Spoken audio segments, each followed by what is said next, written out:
Welcome back to Nihil After Hours. I'm joined here again by the Killera, Hello there. and we're going to be talking a lot about Three Houses today, because we've finally been able to play that, so that's pretty cool. So I wanted to just get right into it. We'll start with initial impressions. We are not that far into the game yet, but I just wanted to know what you're thinking and share a little bit about what I'm thinking. Okay. For initial impressions, so far I like the game, but initial impressions make me feel like it's a bit of a slower Fire Emblem just from the get-go. It takes a while until you can actually get into a rhythm of knowing what you're doing, and it front loads a lot of exposition and introductory to people. So I feel like that makes it slower, but as long as you can handle the bit of extra slowness, it feels like a good Fire Emblem game. I agree. I think as far as the story is concerned so far, it's been good after the introduction. The introduction was really kind of awkward, I felt like, and was just like, well, we have this great monastery idea, so let's get to that. There really wasn't a whole lot of thought, I felt, put into what happens before you go to the monastery. It just seemed rushed to get you there. A means to an end. But I really like the game so far. It's definitely slower with the monastery sections and stuff. I think this is for sure the most... I'd be interested to compare the numbers later on this versus some of the Tellius games. Like, what takes longer, going through that novel of text or doing an entire monastery section before you get into the next chapter? Yeah, that would be an interesting comparison for all the talking and sort of side stuff you do between battles. Yeah. And it seems like the greater community is also really enjoying this game. One of my notes is this game on track to be a favorite? And I think for a lot of people, the answer to that is yes. I think that this is going to be a lot of people's favorite Fire Emblem game. And I think that even some of the people who've been around for a really long time, since even the early days, and have played Genealogy or Thracia, I think this still might be their favorite for some of them, just from what I'm seeing. Yeah, I don't know if it would be one of my favorites. Part of the thing that will hold it back from being one of my favorites is the fact I don't personally own a Switch, so it makes it harder for me to play it and enjoy it when I want to. But seeing all the new gameplay additions and these lovely cast of characters while playing along with Nihil, it is definitely a very fun game, and if I owned it and played it more, it might become one of my favorites. Yeah, I can see why you'd feel that way. And a lot of people, it seems like, don't have a Switch yet. I've seen a lot of the community saying that they haven't adopted a Switch yet. Should I buy it for just Three Houses? And my answer to that is yes, because the Switch has been my favorite thing to play games on. I bought it day one because they had announced Fire Emblem Warriors and Fire Emblem Switch, and I knew I would pick those up for sure. But I found so many games I enjoy playing on it. Smash Bros. Is another huge one. Xenoblade Chronicles 2 has been really great, and I can't wait for the new Dragon Quest to launch very shortly. I think it's a month or two away.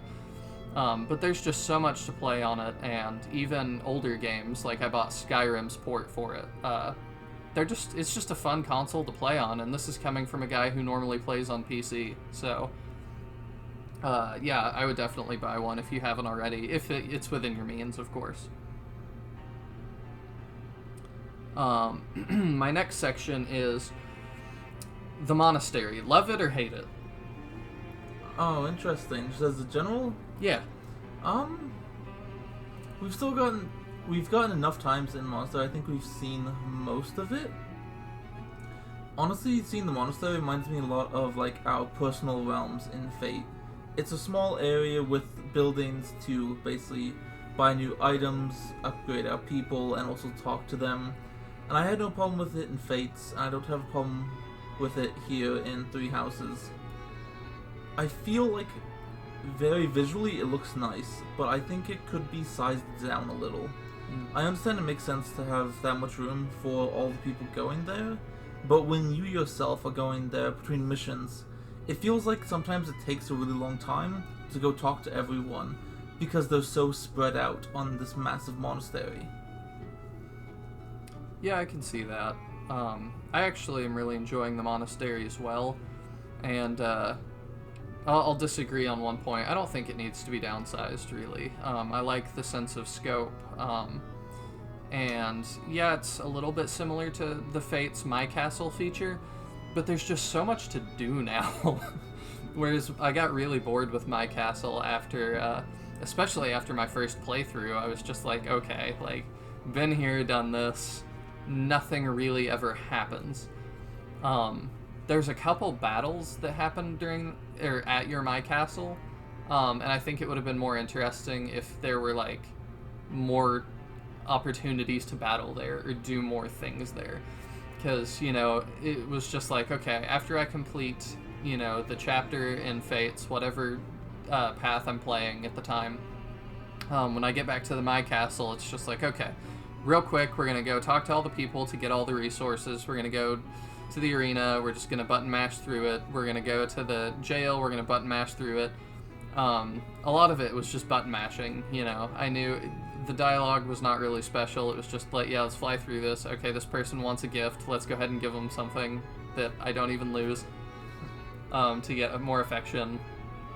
But I really like that the monastery feels so much more dynamic. Things are happening that are unrelated to what you're doing, and characters have backstory, and their dialogue is a lot more meaningful, and there's more of it. We haven't done it yet, but you can go to the library and read books, which makes sense. Yeah. And I can definitely see myself getting lost in that library for a while, just reading some of the books. I think that's actually a pretty good point that I hadn't really said. I do agree that's nice that people actually seem to have their own lives in the monastery. So you go to talk to someone, most of the time they're not actually there talking to you, they're talking about someone else they saw, or something that they saw that was like, oh, I really don't like that, or maybe I should go help someone. It definitely makes them feel more alive, as if they're actually going to school and they have different problems from time to time. Yeah, and they're not, it feels like they're not waiting to talk to you. They're in the middle of doing something, and you're coming to speak to them. Another thing I had on the monastery things was future implications of the monastery. Could we do this again? Oh, that's interesting. If this proves to be a huge hit, could the next Fire Emblem game have you doing something similar? Or maybe just... We could go back to the Echoes thing where everybody starts as a villager, because that's kind of similar. Yeah, because in this game everyone starts, as far as I can tell, as either like a commoner and noble, and they're pretty much similar, and then you go from classes from there, so that's interesting. But as for the monastery, could it be done again? As I kind of mentioned, it reminded me a lot of the My Castle, and I think this is definitely like the next step forward. They saw some people liked My Castle, some people didn't, and this is what they did in the future. Like, here's how we can make it better.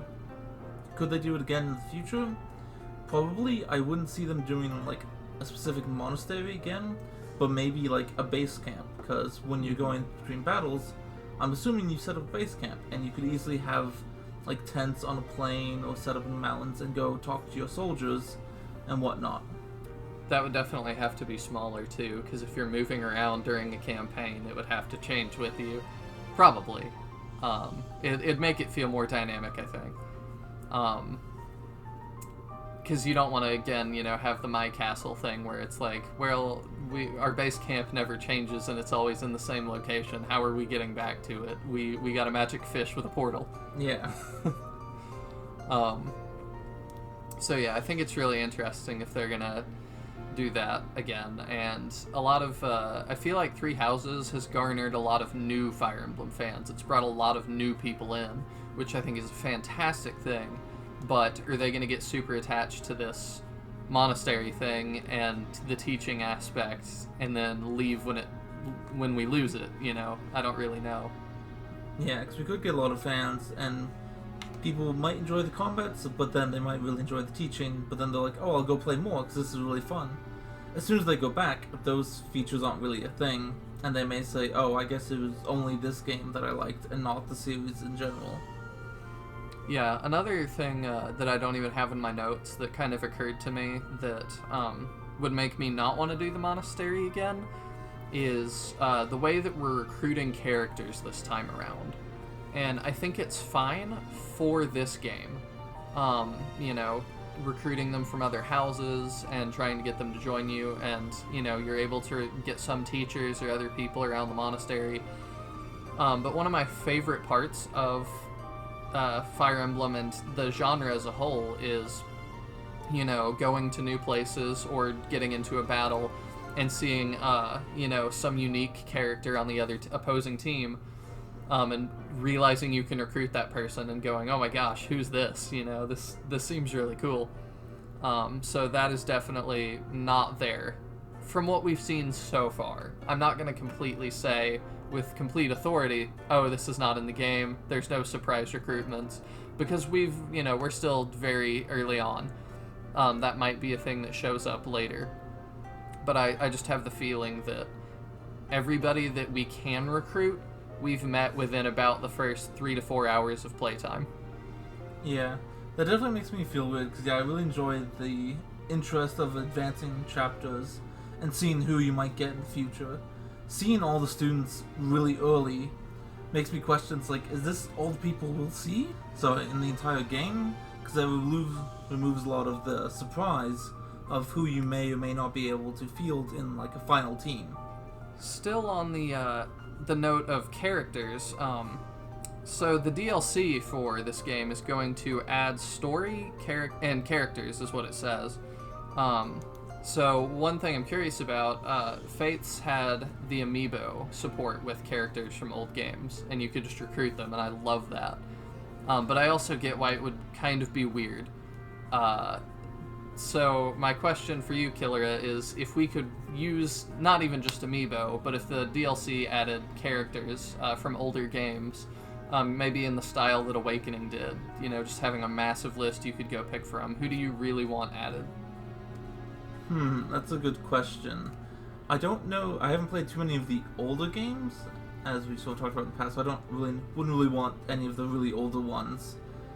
But if we were talking more recent ones that I have played, I think it might be interesting to see maybe like Chrom or Lucina.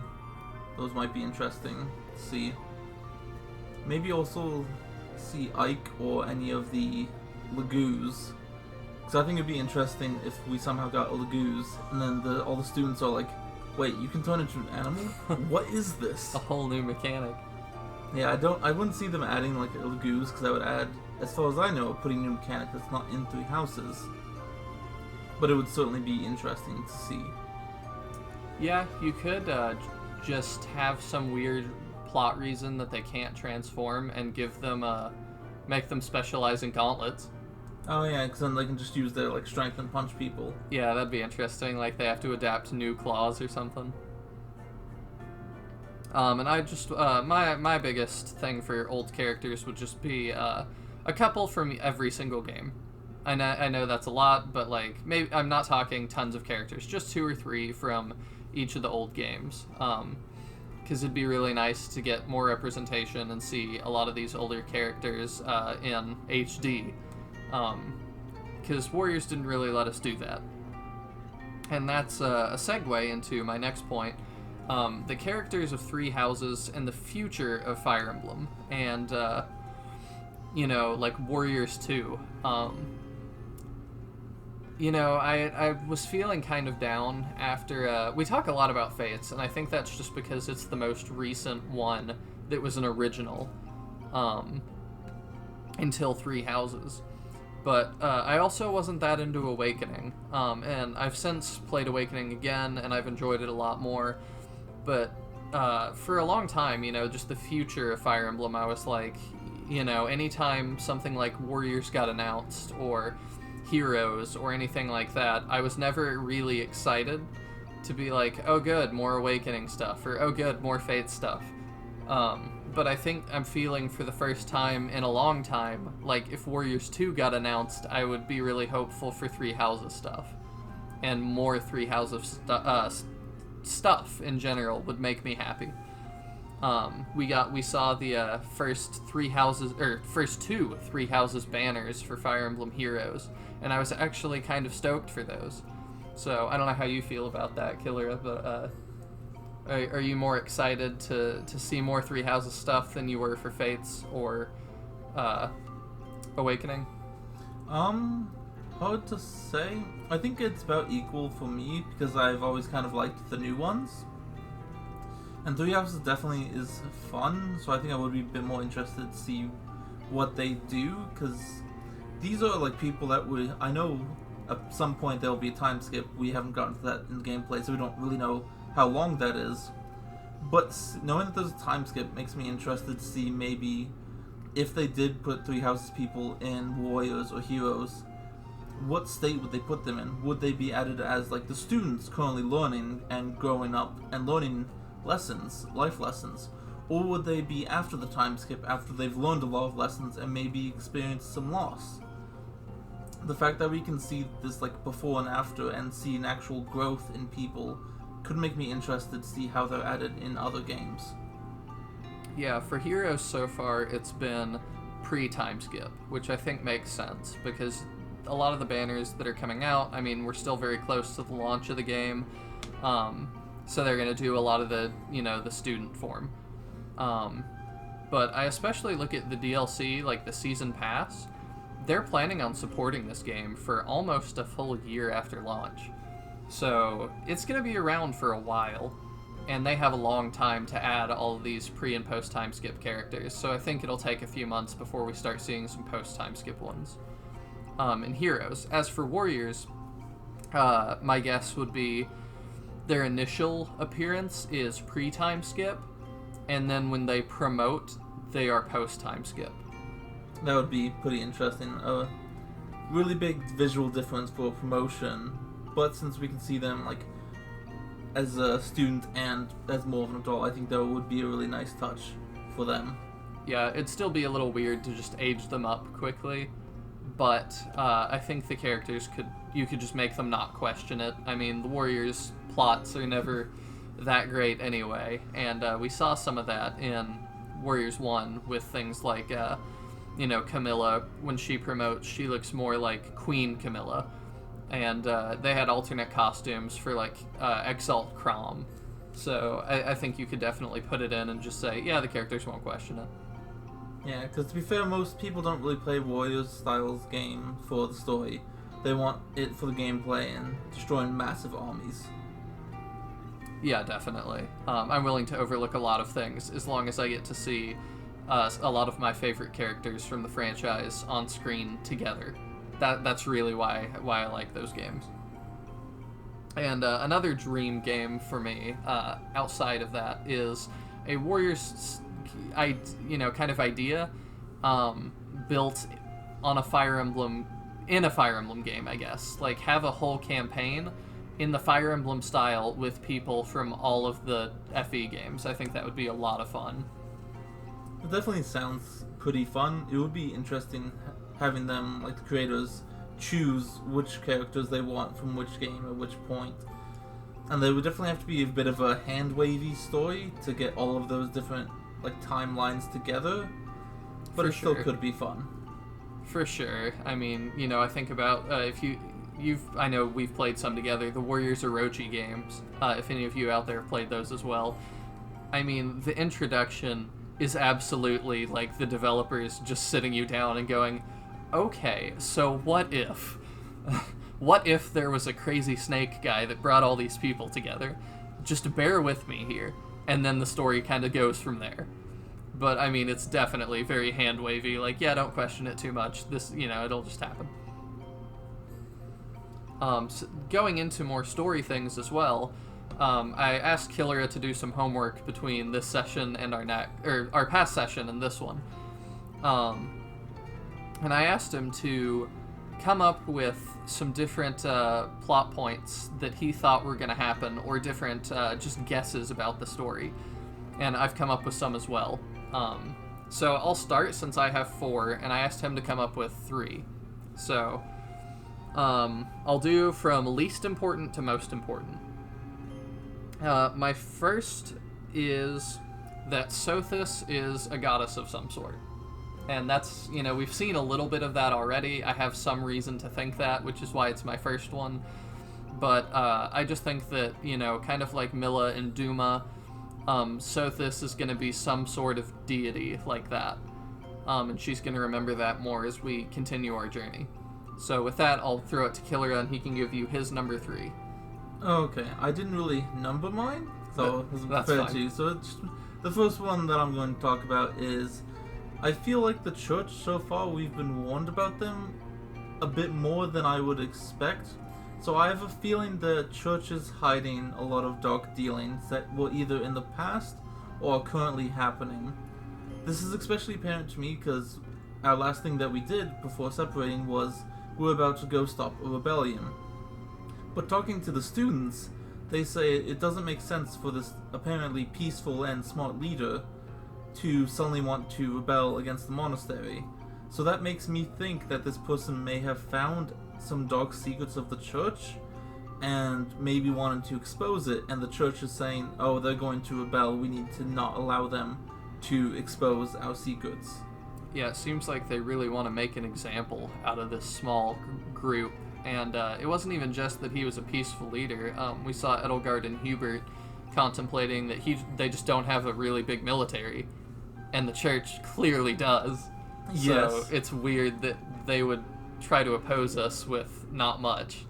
And also, speaking of making an example, I believe, I forgot the green hair. Rhea. Rhea even told Byleth that this would be an example to the students to not question the church. And the fact that she said that this is an example to show the students not to question the church, that just makes me think of more like dictatorship and tyrannical leadership saying, yes, your students, we're taking care of you, but don't you dare question us, because we will ruin you. That's how it hit me at first, too. But I think when she said that, it was less about the students questioning them as they are now. I think it was because looking at things through the same lens that Lorenz does, the church is thinking many, many, many steps ahead. A lot of these students are going to go on to be huge leaders for different parts of the country and continent, and a lot of the students are just really important people that will be the heads of these places at some point. So this is a great time for the church to make allies, or at the very least, just not make enemies, and show that they're not to be trifled with. That is fair. So now back to Nihil. About your next plot point. My next plot point is whoever you don't pick, whichever house you don't pick, their leader is somewhat of a villain. And I say this because Claude does not... I mean, we went with Claude, but he doesn't seem completely on the up and up to me. But I think he's going to be fine because we're with him. But I've seen some of the time skip designs. I know a tiny bit about how people go just based on the trailers. And I see that every single one has the capacity to be evil in some sense. So that's my guess. I see. It wasn't really a plot point for me, but I had thought about that a little bit. Since we have to choose a house, I thought, well, after time skip, does that mean that we're going to then have to fight against the other houses? And that would be something that we can only really find out in the future. But on to my next plot point that I had thought of. Mostly involves our father. I forgot his name's Geralt. Yes. It's interesting that he was apparently an amazing knight captain, or I can't remember what his post was, but he was a very good knight, one of the best in the entire monastery. Yet at some point, 20 years ago, he just suddenly left. Apparently, possibly to have us as a child with a mother that we don't know about. So that makes me think, if he was that good, he probably knew a lot of the church's secrets. And he saw something that he did no longer want to be part of. But he was worried for his safety, and perhaps at that point the safety of his unborn child. So instead of confronting the church, he basically just tried to secretly hide away and hope that the church wouldn't find him, so that way he can live his life and protect his child. Because even when we first get to the church, and one of his first words he tells us when he leaves to go talk to people is, "Beware Rhea." So that makes me think he sees her as a threat to us, which is interesting since she then immediately hired us as a professor with almost no teaching experience. So she may be aware that we could be a danger, as well as Joel could be a danger. So she wanted to keep us close, so we wouldn't be able to really run away easily. Yeah, I see where you're coming from on that a lot. And a hope I have for the plot, though I don't really expect this. If you've ever played Mass Effect 2 and Mass Effect 3, you know about the Elusive Man. And I was really disappointed playing those, going from 2 to 3, because I really thought the Elusive Man, I didn't think he was like a good guy, but he had some logical points and some good points. And so I was like, yeah, I think it would be really fun to stick around and just ally myself with the Elusive Man. Similar to the church, I really hope that they, in the end, are not just straight up evil because they're evil. I really hope they still have logical points and, you know, they have well fleshed out character still. And it'd be really cool if, at some point, even if they kind of turn on us or turn on, you know, the continent as a whole, I'd love the ability to be able to stick by the church and say, you know, you guys have shown a lot of faith in me. I've learned a lot from you. No pun intended with the faith thing. But I'm going to stay on as a Knight of Saros and keep doing this. I think that would be a crazy plot point. You know, maybe the ability to oppose all three houses would be really cool as a DLC path in the future. And you only get the teachers and, you know, like Cyril, that little boy that runs around the monastery, and Seteth and his little sister, I can't remember her name right now, Flane, that's what it is. You know, you just get all of them, and that's your army. That'd be really cool, I think. Yeah, maybe have it led by Alois. Yeah, exactly. Massive shoulder god. And that also ties in somewhat with my number 2 thing. I think you, personally, like Byleth, are somewhat involved with the church due to your birth. And maybe Geralt is not your real dad. I think maybe he was on some sort of mission and found you, and you're significant in some way, but he didn't want your fate to be tied to the church in the way that they wanted to use you, essentially as a tool. So he just took you, and, you know, that was what happened. And my initial guess was that Rhea is your mom, but then I thought about it for about 3 seconds, and I remembered going through that support menu and seeing you could marry Rhea, and I was like, I really hope not. I really hope not. We've seen in Fates you can marry your cousin, and I'm not going to elaborate on that more, but you can marry your cousin, so I was like, they're willing to do that a little bit. A little bit, yeah. But I don't think they would outright let you marry your mom. I just don't think they would let that happen. So, I don't think Rhea's your mom, but maybe, I definitely think you're related in some way. You have a similar hair color as well to Rhea and to Seteth, much more similar than you are to Geralt. Yeah. I think I might have joked about it, or I might have just thought about it in our playthrough, because when he's like, I'm your father, and I just look when we get to the church, it's like, we have like a dark, like turquoise hair color. Yeah, our dad has like a blonde brown. And then we look at the church people and they have lots of greens and dark greens.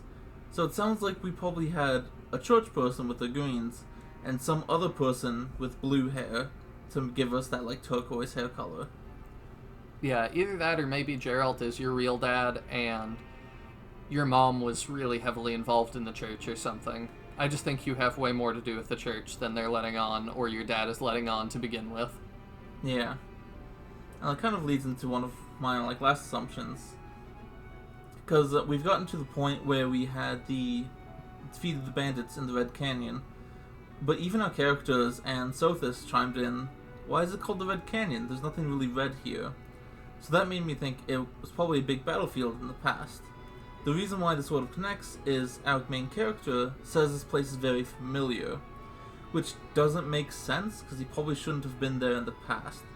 So that, along with having Sothis, which seems like a very questionable, perhaps, goddess because of its ability to turn back time, basically living inside your head, as far as I can understand, we definitely have a weird heritage. We even have a crest of unknown origin that Hanuman, the expert on quests, looked at and it's like, this is brand new, never seen before, and his gears started turning, trying to figure you out. So all these mysteries along, basically pointing out, who are you? You clearly don't seem to be a normal, mercenary born from this really great Gerald Knight.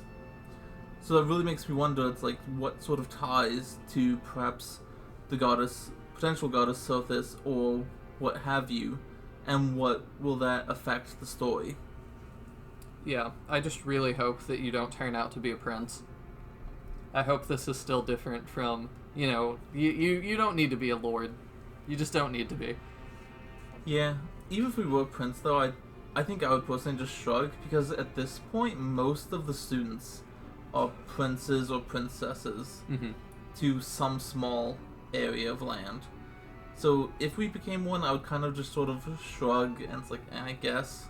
It's not really needed, though. Yeah, I just really don't want that, because I like the idea of you being more of a commoner, and the reason that you're able to talk, you don't really talk down to the students, but the reason you're able to lecture them is because you're just better in ability and have more life experience. So we've been mercenary almost our entire life. Yeah, we'll have lots of life experience to teach them. Yeah. And my final guess or assumption is that this is going to break more from Fire Emblem tradition, and the final boss is not a dragon. That's the whole prediction. Just, I don't know what it is. I don't know who it is. It's just that it's not a dragon. And the reason that I think that is because I've seen some of the promotional stuff. I've seen, the Death Knight and the Flame Emperor. I don't think they're going to be the final boss, but I think maybe it'll be one of the other house leaders, or maybe Rhea from the church, or something like that. I just don't think it's going to be some dragon or something, unless the church is trying to awaken a dragon, and that's the whole thing, and that's why Geralt left, and they awaken it, and then you fight said dragon. But I think it would be really weird. It'd be very, very Fire Emblem of them to do, but it would be kind of weird to just, at some point, kind of ham-fisted to just throw a dragon in. Yeah, so far of what we've seen, at least from what I've seen in gameplay, I haven't really looked at much of the promotional materials. I've seen, I think, no references to dragons, whether in reality or previous folklore. And we have been getting some of the old folklore in between, battles and whatnot. So I think it would be pretty weird if they suddenly go later, it's oh, hey, there's a big old dragon, and that's a final boss. I mean, we know Sothis. Sothis looks like a Manakete. She just does. She hasn't said it, nobody said it, but, she's got the ears, she has the same hair color as Tiki, a lot of the same attitude, she's definitely a Manakete, so I think dragons are in this world, in some capacity. But I also hope Sothis isn't weirdly the final boss, for some reason. That would be real weird. Yeah, that would be really weird. The final boss is just talking in her head, complaining at us. She complains a fair bit about us being, slow. It's kind of annoying. Yeah, she does. I think the last thing we can talk about, we'll save that for next time. Okay. So I think we're going to end here. Thank you guys so much for tuning in, and if you have anything you'd like us to cover, you should definitely comment it down below, or message me on Twitter, at Chris Harkey, on Twitter. I'm not very innovative with my Twitter name, it's just me. So come on over there and tell me things you want us to discuss, and we'll definitely discuss it, but try not to spoil anything. Thank you guys so much for tuning in. Thank you for having me here, and have a good night, everyone. There you go, you're high again.